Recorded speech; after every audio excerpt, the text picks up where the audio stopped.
আছে নিজ ইচ্ছায় গিয়ে মুরিদ হয়, আর মুরাদ পীর যাকে ইচ্ছা করে মুরিদ বানায়। সুবহানাল্লাহ। মানে কি মুরিদের মধ্যে ভালো কিছু গুণ দেখে পীর যাকে মুরিদ বানায়। হযরত মাওলানা রশিদ আহমদ গঙ্গোহী রাহমাতুল্লাহ আলাইহি তাকে ইমদাদুল্লাহ মুহাদ্দিস গঙ্গোহী রাহমাতুল্লাহ আলাইহি মুরিদ বানিয়েছেন। অতএব রশিদ আহমদ গঙ্গোহী সাহেব হলেন মুরাদ, আর অন্যরা হলেন মুরিদ।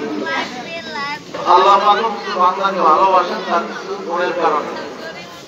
সেই গুণের মধ্যে একটি হলো যে কোনো অবস্থায় আল্লাহ পাকের প্রশংসা করা, শুকর আদায় করা। আল্লাহ রাব্বুল আলামিন এই দ্বীনি মাহফিলে আমাদেরকে একটু সময় দেওয়ার তৌফিক দিয়েছেন। খুশি না বাজার? খুশি হয়ে উঠলে জোরে একবার বলি আলহামদুলিল্লাহ। সম্মানিত হাজিরিন,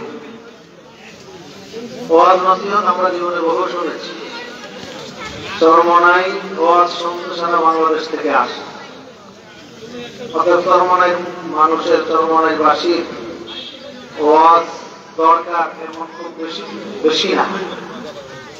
আমাদের মরহুম শাহেখ রহমতুল্লাহ আলাইহি বলতেন, ওয়াজ কম বেশি সবাই জানা আছে, শুধু বাকি কিসের? এ কথা বলতেন না হুজুর? আমলের বাকি। ছোট্ট দিয়ে একটি কথা বলবো, সেগুলো ওয়াজ করতেন। লন্ডনের এক স্কুলে একজন মুসলমান ছেলে পড়াশোনা করে। ওই মুসলমান ছেলেটাকে, ছেলে সহ অন্যান্য যত স্টুডেন্ট আছে, যত ছাত্র আছে, এক টিচার তাদেরকে জিজ্ঞেস করলো, তোমরা কি হতে চাও?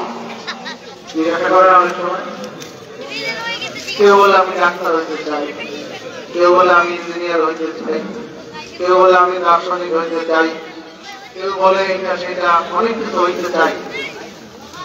আমার মুসলমান সন্তানরাও আছে, অমুসলমান সন্তানরাও আছে। একটি মুসলিম ছেলে জবাব দিল, আমি সাহাবী হইতে চাই।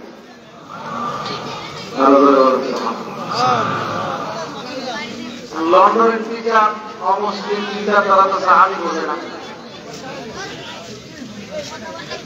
জিজ্ঞেস করলো, বাবা সাহাবীটা কি? আমি জানি না।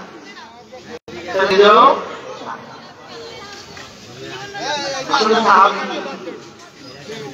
রাসূল পাক সাল্লাল্লাহু আলাইহি ওয়াসাল্লামের ঈমান অবস্থা যারা সাক্ষাৎ পেয়েছেন, আমার ঈমান অবস্থায় ইন্তেকাল করেছেন।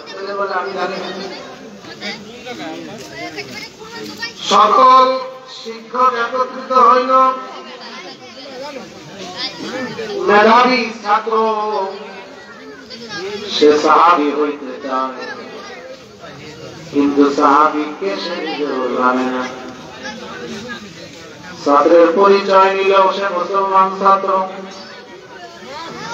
অন্যান্য শিক্ষকদেরকে নিয়ে ছাত্রের বাড়িতে গেল। বাড়িতে যাওয়ার পরে ছাত্রের অভিভাবক সকলের জন্য মেহমান